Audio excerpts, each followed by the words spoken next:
এখন আমরা যে বিষয়টি দেখবো তা খুবই গুরুত্বপূর্ণ। ওকে, আপনি যদি ইটালিয়ান ভাষা বলতে চান তাহলে এই বিষয়গুলো আপনাদেরকে মাস্ট জানতে হবে। ওকে, আমরা এখন টেন্সের কাজ করব। আর আপনারা তো জানেনই যে টেন্সের কাজ ব্যতীত আপনি ভাষা বলতে পারবেন না। আপনি পার্টস অফ স্পিচের যে অন্যান্য যে বিষয়গুলো রয়েছে, আপনি নাউন বলেন, প্রোনাউন বলেন, আর্টিকেল বলেন, প্রিপোজিশন বলেন বা অ্যাডজেক্টিভ বলেন বা অন্যান্য যে বিষয়গুলো রয়েছে, এগুলো ছাড়াও আপনি ছোট ছোট বাক্য তৈরি করতে পারবেন টেন্স দিয়ে। কিন্তু আপনি যদি টেন্স না জানেন, আপনি পার্টস অফ স্পিচের অন্যান্য বিষয় দিয়ে, আর্টিকেল দিয়ে, প্রিপোজিশন দিয়ে বা অন্যান্য কিছু দিয়ে আপনি ছোট ছোট বাক্য তৈরি করতে পারবেন না। অতএব টেন্স আপনাকে শিখতে হবে। আপনি যদি মানে আরো ভালো করে বুঝতে চান তাহলে ইতালিয়ান ভাষার যে স্তম্ভ, আপনার যে পিলার, এই মূল পিলার হচ্ছে টেন্স। ইতালিয়ান ভাষার 9টি পিলার রয়েছে। ওকে, পার্টস অফ স্পিচের 9টি বিষয় রয়েছে, 9টির মধ্যে মূল যে পিলার, মূল যে স্তম্ভ, এটা হচ্ছে টেন্স। আপনি যদি টেন্সের কাজ না জানেন তাহলে ইতালিয়ান ভাষা বলতে পারবেন না। ওকে, ভার্বের কাজই হচ্ছে টেন্সের কাজ, অর্থাৎ ক্রিয়াকে কালে রূপান্তরিত করাই হচ্ছে ভার্বের কাজ বা টেন্সের কাজ। আমরা গত ক্লাসে 50টি ভার্ব শিখেছিলাম। আমি ভার্ব গুলো আপনাদের কাছ থেকে নিয়ে নিই, ঠিক আছে? ক্লাসের শেষে নিয়ে নিব, দেখবো যে আপনারা ভার্ব গুলো শিখেছেন কিনা। ওকে, এই ভার্ব গুলো দিয়ে আমরা টেন্সের কাজ করব। ভার্ব হচ্ছে ক্রিয়া, এই ক্রিয়াকে আমরা কালে রূপান্তরিত করব। ওকে, চলুন শুরু করা যাক। আজকে আমরা যে টেন্স দিয়ে কাজ করব তা হচ্ছে জেরুন্ডিও প্রেজেন্টে, অর্থাৎ প্রেজেন্ট কন্টিনিউয়াস। প্রেজেন্ট কন্টিনিউয়াস এর বাক্য অনেক ব্যবহার হয়, ঠিক আছে, ইটালিয়ান ভাষায়। যেহেতু চলমান একটা টেন্স, এই টেন্সের কাজ আমাদেরকে মাস্ট বি শিখতে হবে প্রথম দিকেই। ওকে, ভাষা যদি আপনি সহজে শিখতে চান তাহলে এই জেরুন্ডিও প্রেজেন্টে শিখতে পারেন। ওকে, বা প্রেজেন্ট টেন্স শিখতে পারেন, ফিউচার শিখতে পারেন। সহজ সহজ যে টেন্স গুলো রয়েছে এগুলো শিখতে পারেন, যেগুলো দৈনন্দিন জীবনে ব্যবহার হয়। তাহলে আপনার ভাষাটা কি কন্টিনিউ আপনি চালিয়ে যেতে পারবেন। ওকে, তো আমরা জেরুন্ডিও প্রেজেন্টে দিয়ে শুরু করছি। জেরুন্ডিও প্রেজেন্টে কি? জেরুন্ডিও প্রেজেন্টে হচ্ছে চলমান বর্তমান। বাংলা ভাষায় যাকে চলমান বর্তমান বলা হয়, ইংরেজি ভাষায় বলা হয় প্রেজেন্ট কন্টিনিউয়াস।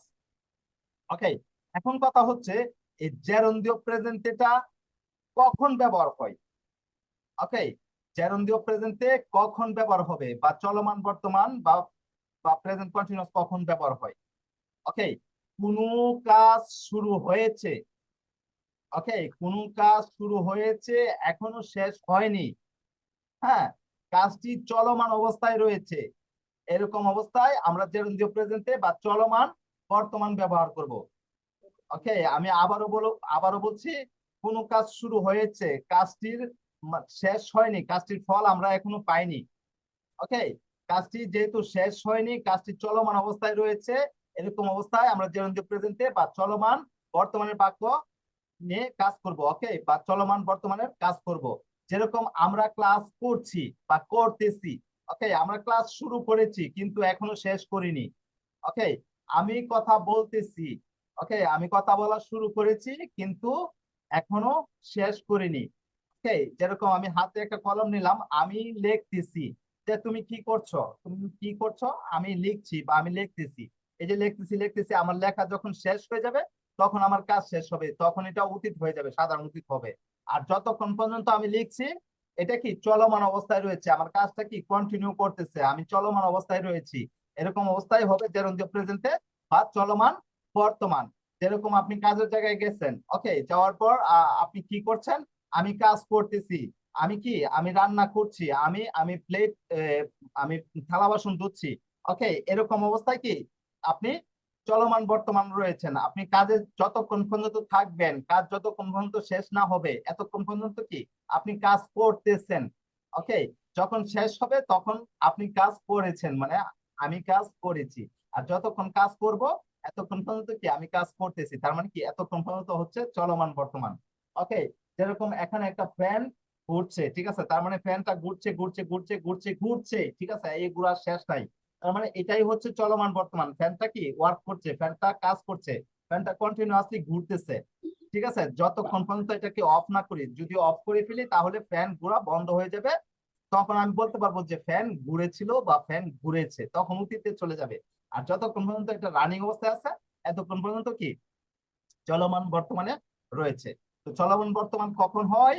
চলমান বর্তমান হবে কোনো কাজ শুরু হয়েছে, শুরু হয়েছে কিন্তু কাজটি এখনো শেষ হয়নি, কাজটি চলমান অবস্থায় রয়েছে, এটাই কি চলমান বর্তমান। ওকে, এখন কথা হচ্ছে যে চলমান বর্তমান যারা জেরন্ডিও প্রেজেন্টে বা চলমান বর্তমান বা জেরন্ডিও প্রেজেন্টে এর বাংলা রূপ কি? ওকে, চলমান বর্তমান বা জেরন্ডিও প্রেজেন্টের বাংলা রূপ হচ্ছে কোন বাক্যে যদি ক্রিয়া শেষে, ওকে, কোন বাক্যে যদি ক্রিয়া বা ভার্ব, ওকে, ভার্বের শেষে যদি বা ক্রিয়া শেষে যদি এই তেসি, তেসো, এরপর তেসে থাকে তাহলে চলমান বর্তমান হবে। ওকে, বাক্যে ক্রিয়া শেষে যদি তেসি, তেসো, তেসে থাকে তাহলে চলমান বর্তমান হবে। যেরকম আমি খাইতেছি, দেখুন আমি খাইতেছি, এখানে কিন্তু তেসি আছে। আমি যাইতেছি, এটা আপনি যদি আরো ইয়ে ভাবে বলেন তাহলে হচ্ছে এরকম হবে, আমি যাচ্ছি, আমি খাচ্ছি, আমি দেখছি। তো এখানে সাধু চলিতর একটু ব্যাপার রয়েছে, ঠিক আছে। আপনাদেরকে গ্রামার বোঝানোর জন্য আমি এটাই ব্যবহার করতেছি। ওকে, তেসি, তেসো এটাই ব্যবহার করছি, ঠিক আছে। আর এটাই ব্যবহার হয় বাংলা ভাষায় বেশি। ওকে, তো আমি যাইতেছি, আমি খাইতেছি, আমি দেখতেছি, আমি লিখতেছি, আমি শুনতেছি, আমি বলতেছি। ওকে, দেখেন সবকটার শেষে কিন্তু তেসি আছে। আমি যাইতেছি, আমি লিখতেছি, আমি শুনতেছি, আমি বলতেছি। ওকে, তো ফার্স্ট পারসন সিঙ্গুলার অর্থাৎ আমি, আমি এর ক্ষেত্রে হবে কি তেসি। আবার আমরা, ওকে, গত গত ক্লাসে কিন্তু আমি পার্সন গুলো শিখতে দিয়েছিলাম। পার্সন কি? পার্সন হচ্ছে আমি, তুমি, সে, আমরা, তোমরা, তারা। তো ফার্স্ট পারসন সিঙ্গুলার মানে প্রথম পার্সন যেটা, মানে ফার্স্ট পারসন সিঙ্গুলার এবং second person, sorry, first person singular এবং কি first person plural. First person plural হচ্ছে আমরা, হ্যাঁ, আমি হচ্ছে ফার্স্ট পারসন, ওকে, তুমি হচ্ছে সেকেন্ড পারসন, আর সে হচ্ছে থার্ড পারসন।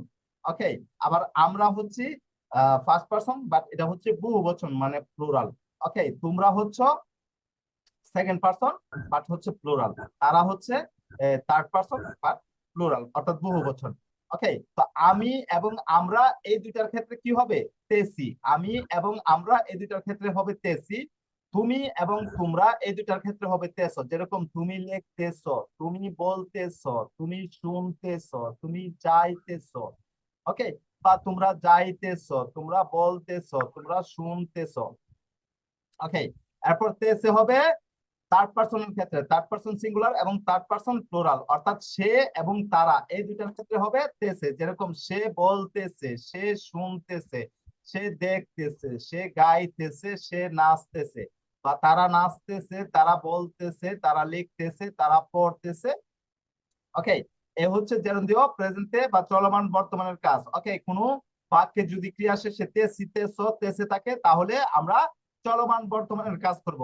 ওকে, সরি, কোনো বাক্যে যদি, হ্যাঁ, কোনো বাক্যে যদি ভার্বের শেষে অর্থাৎ ক্রিয়ার শেষে তেসি, তেসো, তেসে থাকে তাহলে আমরা চলমান বর্তমানের কাজ করব।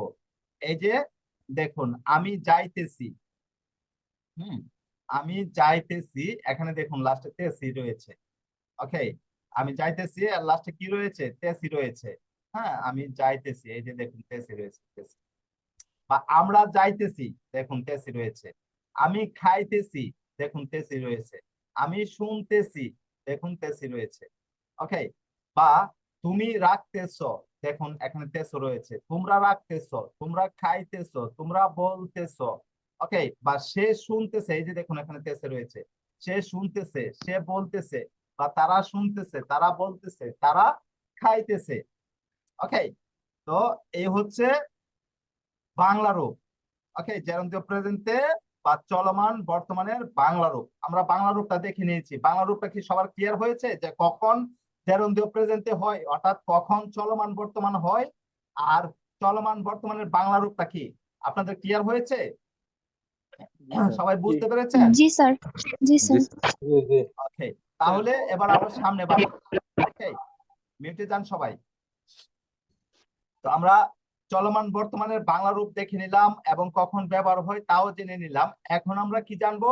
এখন আমরা শিখবো চলমান বর্তমানের স্ট্রাকচার।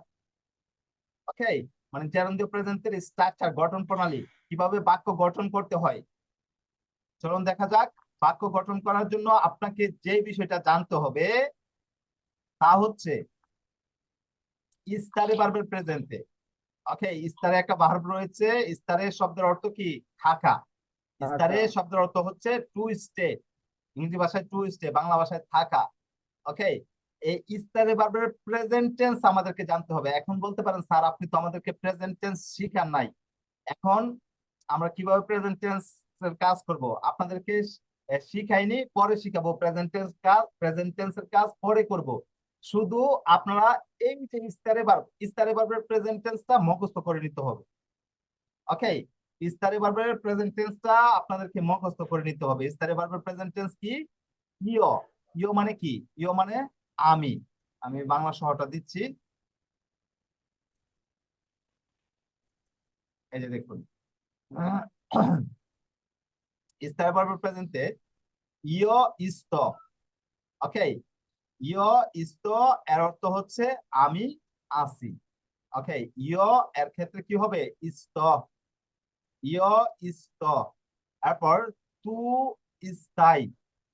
তু ইস্তাই এর অর্থ হচ্ছে তুমি আসো। তারপরে লুই বা লেই এটার ক্ষেত্রে হবে ইস্তা, অর্থ হচ্ছে সে আছে। নয় ইস্তিয়ামো এর অর্থ হচ্ছে আমরা আছি। Sorry. বই ইস্তাতে তোমরা আছো। লরো স্থান্য এর অর্থ হচ্ছে তারা আছে। এই যে দেখুন, ইও এর অর্থ হচ্ছে আমি, তু এর অর্থ হচ্ছে তুমি। আমি গত ক্লাসে এই কথাগুলো আপনাদেরকে দিয়েছিলাম। লুই বা লেই এর অর্থ হচ্ছে সে। নয় এর অর্থ হচ্ছে আমরা। বই এর অর্থ হচ্ছে তোমরা। লরো এর অর্থ হচ্ছে তারা। আমরা যেহেতু বাংলা থেকে ইটালিয়ান শিখছি, ওকে, আর বাংলা ভাষায় পার্সন গুলোর ব্যবহার করতেই হয়। বাংলা ভাষায় পার্সন গুলোর ব্যবহার করতে হয়। অতএব আমরা পার্সন ব্যবহার করে শিখবো। এক পর্যায়ে আপনারা যখন ভালোভাবে দক্ষ হয়ে যাবেন তখন কিছু কিছু টেন্সের মধ্যে পার্সন ব্যবহার না করলেও হয়, আর কিছু কিছু টেন্সে ব্যবহার করতে হয়। ওকে, তো আমরা অবশ্যই পার্সন গুলো ব্যবহার করে ল্যাঙ্গুয়েজটা শিখবো, মানে ইটালিয়ান ল্যাঙ্গুয়েজটা শিখবো। হ্যাঁ, এতে করে আমাদের সহজ হবে। আর যদি পার্সন ব্যবহার না করি তাহলে আমাদের প্রথমেই ঝামেলা হয়ে যাবে। অতএব আমরা পার্সন ব্যবহার করে শিখবো। ওকে, ইও হচ্ছে আমি, তু হচ্ছে তুমি, লুই বা লেই হচ্ছে সে, নয় হচ্ছে আমরা, বই হচ্ছে তোমরা, লরো হচ্ছে তারা। ওকে, কিন্তু এখন আমাদেরকে যে বিষয়টা শিখতে হবে, ইও এর ক্ষেত্রে কি? ইস্ত। ইও এর প্রেজেন্টে কি? ইস্ত। তু এর সরি, ইস্তারে ভার্বের প্রেজেন্টে ইও এর ক্ষেত্রে কি? ইস্ত। তু এর ক্ষেত্রে ইস্তাই, লু এর ক্ষেত্রে ইস্তা, নয়ের ক্ষেত্রে ইস্তিয়ামু, বইয়ের ক্ষেত্রে ইস্তাতে, লরোর ক্ষেত্রে ইস্তান্ন। ওকে, এই বিষয়টা আপনারা 1 মিনিট সময় নিয়ে ভালো করে মুখস্থ করার চেষ্টা করেন। দেখেন এখানে কিন্তু কমন রয়েছে S T, S T, S T, S T, S T, S T. এখানে অ, আই, আ, ইয়ামু, আতে, আন্ন, এগুলো এই ফর্মুলাটা যদি শিখেন তাহলে প্রেজেন্ট টেন্সের যে ফর্মুলাটা এটা আপনাদের শিখা হয়ে যাবে। ওকে, আরো এক ধাপ আপনারা এগিয়ে যাবেন, মানে প্রেজেন্ট টেন্সের ফর্মুলা দেওয়া আছে এখানে। ওকে, প্রেজেন্ট টেন্সের ফর্মুলাটা আপনাদের হয়ে যাবে। তবে এখানে একটা ইররেগুলার রয়েছে। প্রেজেন্ট টেন্সের ফর্মুলাতে এখানে এন একটা, কিন্তু এখানে দুইটা। তাই প্রেজেন্ট টেন্সের সময় আমরা প্রেজেন্ট টেন্স শিখবো। এখন আপাতত এই প্রেজেন্ট টেন্সের মানে ইস্তারে ভার্বের প্রেজেন্ট টেন্সটা আমাদেরকে এখন শিখতে হবে। যদি আমরা না শিখি তাহলে কি আমরা এই যে যে টেন্সের কাজ করতে যাচ্ছি অর্থাৎ প্রেজেন্ট কন্টিনিউয়াসের কাজ করতে পারবো না। কারণ কি এই বিষয়টা আমাদের কেন দরকার পড়বে? এই বিষয়টা আমরা ইস্তারে ভার্বের প্রেজেন্ট টেন্সের আউজিলিয়ারে মানে অক্সিলিয়ারি হিসেবে ব্যবহার করব। ওকে, ইংরেজি ভাষায় প্রেজেন্ট কন্টিনিউয়াস এর ক্ষেত্রে অক্সিলিয়ারি কি ব্যবহার করা হয়েছে? Am is are. হ্যাঁ, যেরকম I am going, I am doing, I am eating. Okay, বা you are playing, you are listening. তো এম ইজ আর ব্যবহার হয়েছে ইংরেজি ভাষায়। আর ইটালিয়ান ভাষায় প্রেজেন্ট কন্টিনিউয়াসে আউজিলিয়ারি বা অক্সিলিয়ারি বা সাহায্যকারী ভার্ব হিসেবে কি ব্যবহার হয়েছে? ইস্তারে ভার্বের প্রেজেন্ট টেন্স। ওকে, ইস্তারে ভার্বের প্রেজেন্ট ফর্ম। তো ইস্তারে ভার্বের প্রেজেন্টে কি? ইও ইস্ত, তু ইস্তাই, লু ইস্তা, নয় ইস্তামু, বই ইস্তাতে, লরো ইস্তান্ন। আপনারা 1 মিনিট সময় নিয়ে এটা শিখে নেন ভালো করে। অথবা স্ক্রিনশট দিয়ে রাখেন যাতে করে একটু পরে আপনার বাক্য তৈরি করতে পারবেন, যাতে বাক্য তৈরি করতে পারেন। ঠিক আছে, এই বিষয়টা যদি আপনার জানা থাকে তাহলে একটু পরে আপনারা ইটালিয়ান বাক্য তৈরি করতে পারবেন। একদম নতুন যে আছেন এখানে, মানে বাংলাদেশ থেকে ক্লাস করছেন, আপনিও বাক্য তৈরি করতে পারবেন। একটু পরে দেখবেন আপনি যে কোনো ধরনের বাক্য তৈরি করতে পারতেছেন। এই আধা ঘন্টা পরেই। তবে এই বিষয়টা আপনাদেরকে জানতে হবে, এই বিষয়টা ভালো করে ক্লিয়ার করে।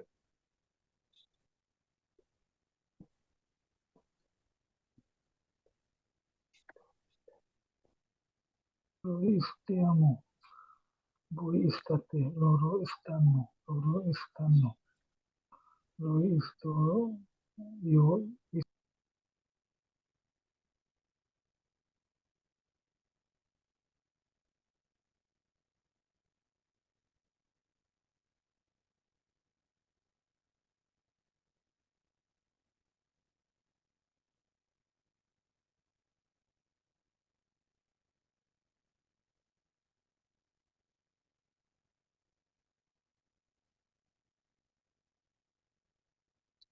আচ্ছা, এটা স্ক্রিনশট দিয়ে রাখেন, সামনে যাচ্ছি। তো এই স্থায়ী ভার্ব প্রেজেন্টে আমরা অক্সিলিয়ারি হিসেবে ব্যবহার করব, অর্থাৎ অক্সিলিয়ারি হিসেবে ব্যবহার করব। এরপর আমাদের কি করতে হবে, আমাদের ভার্বের কাজ করতে হবে। ওকে, ইংরেজি ভাষার মতোই কিন্তু। ওকে, যারা টুকটাক ইংরেজি টেন্স পড়েছেন, প্রেজেন্ট কন্টিনিউয়াস তো অবশ্যই পড়েছেন, মানে অন্য টেন্স পড়েন আর না পড়েন, প্রেজেন্ট কন্টিনিউয়াস কাজটা কিন্তু খুবই সহজ ইংরেজি ভাষায়। তাই এটা ইংরেজির মতোই। আমরা অক্সিলিয়ারি নিলাম, অক্সিলিয়ারি নিলাম বা সাহায্যকারী ভার্ব নিলাম। এখন আমরা ভার্বের কাজ করব। ইংরেজি ভাষায় যেরকম ভার্বের শেষে আইএনজি যোগ করতে হয়েছিল, প্রেজেন্ট কন্টিনিউয়াস এর ক্ষেত্রে আইএনজি যোগ করতে হয়েছিল, যেরকম ইট, ইট থেকে ইটিং, গো, গো থেকে গোয়িং, হ্যাঁ, ডু, ডু থেকে ডুইং, আইএনজি যোগ করতে হয়েছিল। আর এখানে কি করতে হবে, ইটালিয়ান ভাষায় হচ্ছে আন্দো এন্দো যোগ করতে হবে। ওকে, ইটালিয়ান ভাষায় হচ্ছে আন্দো এন্দো যোগ করতে হবে। ওকে, এই যে আমি দেখাচ্ছি, আমি লিখে দিচ্ছি।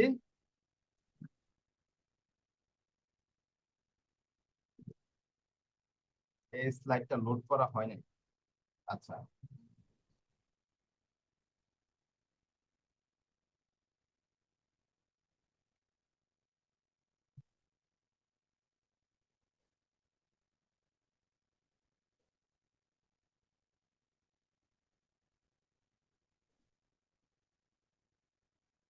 দেখা যাচ্ছে? জি স্যার। জি ভাই দেখা যেতেছে। জি ভাই ওকে, দেখা যাচ্ছে। জি ভাই দেখা যাচ্ছে। আচ্ছা। আমরা ইংরেজি ভাষায় যেরকম আইএনজি যোগ করতাম, এখানে আমরা কি করব, আন্দ এবং এন্দ যোগ করব।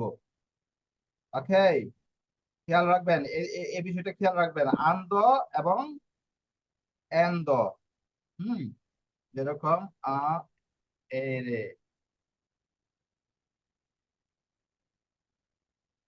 আরে এর ক্ষেত্রে হচ্ছে আন্দ, এরে,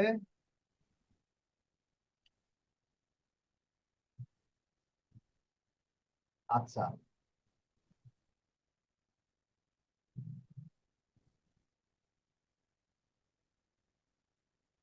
এবার আপনাদেরকে একটা জিনিস জিজ্ঞেস করি, ইটালিয়ান ভার্ব গুলো শেষ হয়েছে কিভাবে? আরে ইতালি- are, আরে এরে আরে ইরে এরে ইরে। হ্যাঁ, ইতালিয়ান ভার্ব চিনার উপায় কি? ইতালিয়ান ভার্ব চিনার উপায় হচ্ছে, যদি কোনো শব্দের শেষে আরে, আরে রে হুম, রে থাকে। আরে, এরে, ইরে থাকে, তাহলে আমাদেরকে বুঝতে হবে যে ইটালিয়ান ভার্ব কি কি থাকতে হবে। এই যে আরে, এরে, ইরে। আপনি দেখবেন যত রেগুলার ভার্ব রয়েছে, হ্যাঁ, যত রেগুলার ভার্ব রয়েছে, ভার্বের শেষে কি আরে, এরে, ইরে রয়েছে। আর সকল ভার্বের শেষে এই রেটা রয়েছে, রে, রে।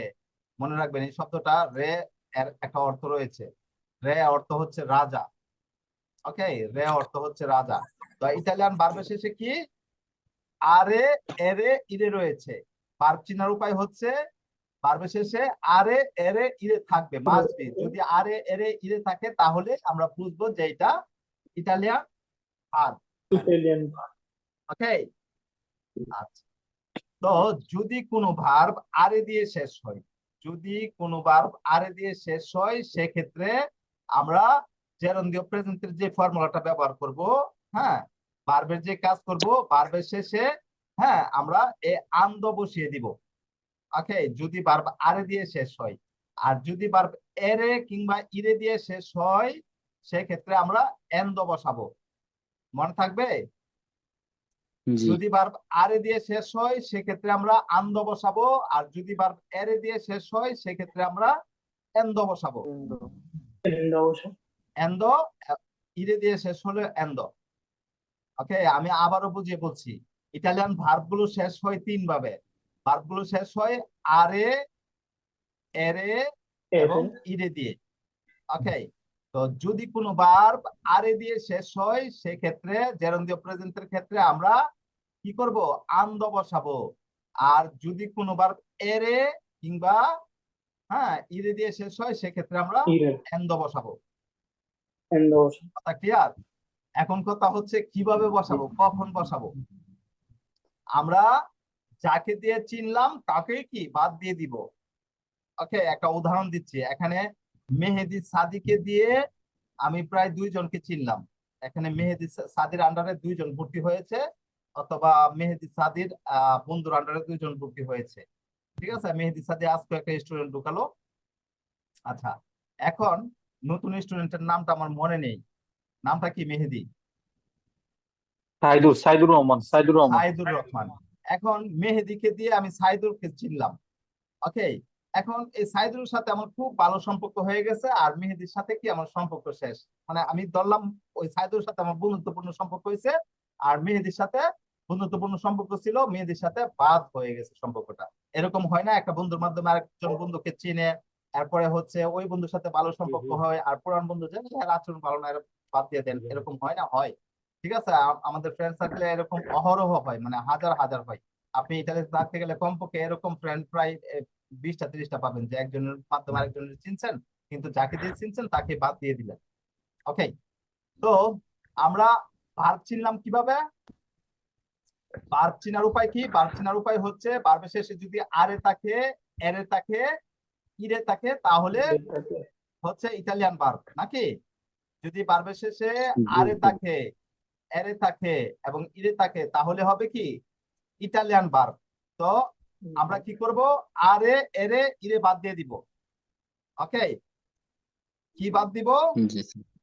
আরে, জাস্ট আমি থামে আবার লিখে দিচ্ছি, ডিলিট হয়ে গেছে। আরে, এরে, ইরে। কি লিখলাম কি?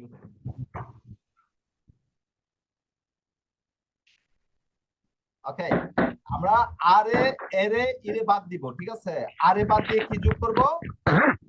আরে বাদ দিয়ে আমরা এন্ড যোগ করবো। আন্দ। এই তো ভুলে গেছেন। আন্দ, আরে বাদ sorry, দিয়ে কি sorry. যোগ করব? আন্দ। আন্দ। আর এরে এবং ইরে বাদ দিয়ে ইন্দ্র। এন্দ। এই যে আপনারা কিন্তু ইটালিয়ান ভাষা অলরেডি শিখে ফেলছেন, এখন আমরা বাক্য তৈরি করতে পারবো। কথা ক্লিয়ার তো? আমাদের মোটামুটি প্রেজেন্ট কন্টিনিউয়াসের সব কাজ শেষ। প্রেজেন্ট কন্টিনিউয়াস কি? প্রেজেন্ট কন্টিনিউয়াস হচ্ছে চলমান বর্তমান। প্রেজেন্ট কন্টিনিউয়াসটা আসলে কি? যখন কোনো কাজ চালু হয়েছে, কাজটা এখনো শেষ হয় নাই, কাজটা চলমান অবস্থায় রয়েছে, এরকম হলে প্রেজেন্ট কন্টিনিউয়াস হবে। প্রেজেন্ট কন্টিনিউয়াসের বাংলা রূপ কি? যদি বাক্যে ভার্বের শেষে তেসিতে সতেসে থাকে তাহলে হবে প্রেজেন্ট কন্টিনিউয়াসের বাংলা রূপটা। ওকে, এরপরে প্রেজেন্ট কন্টিনিউয়াসের কি কাজ করতে হয়েছে? প্রেজেন্ট কন্টিনিউয়াসের স্ট্রাকচারের জন্য আমাদেরকে অক্সিলিয়ারি নিতে হয়েছে। অক্সিলিয়ারিতে কি? অক্সিলিয়ারি হচ্ছে ইস্তারে ভার্বের প্রেজেন্টে। ইস্তারে ভার্বের প্রেজেন্টে কি? ইও ইস্তা, তু ইস্তা, লু ইস্তা, নয় ইস্তা, বো ইস্তাতে, লরো ইস্তান্ন। এরপরে কি কাজ করতে হয়েছে? এরপর ভার্বের কাজ করতে হয়েছে। ভার্বের শেষে যদি আরে থাকে তাহলে আমরা আরে বাদ দিয়ে আন্দ যোগ করব, আর এরে কিংবা ইরে থাকলে এরে, ইরে বাদ দিয়ে আমরা কি করব? এন্দ যোগ করব। ইন্দ্র যোগ করবো। কথা ক্লিয়ার? আরে থাকলে আন্দ যোগ করব, আরে বাদ দিয়ে কিন্তু ওই যে যাকে দিয়ে চিনলাম, ভার্ব চিনার উপায় কি? আরে, এরে, ইরে। তো আমরা আরে বাদ দিয়ে দিব, এরে বাদ দিব, ইরে বাদ দিব। ঠিক আছে, আরে বাদ দিয়ে আমরা আন্দ যোগ করব, আর এরে এবং ইরে বাদ দিয়ে আমরা এন্দ যোগ করব। এই হচ্ছে প্রেজেন্ট কন্টিনিউয়াস ক্লাস। ওকে, এখন আমরা উদাহরণ দেখব। চলেন উদাহরণ দেখা যাক।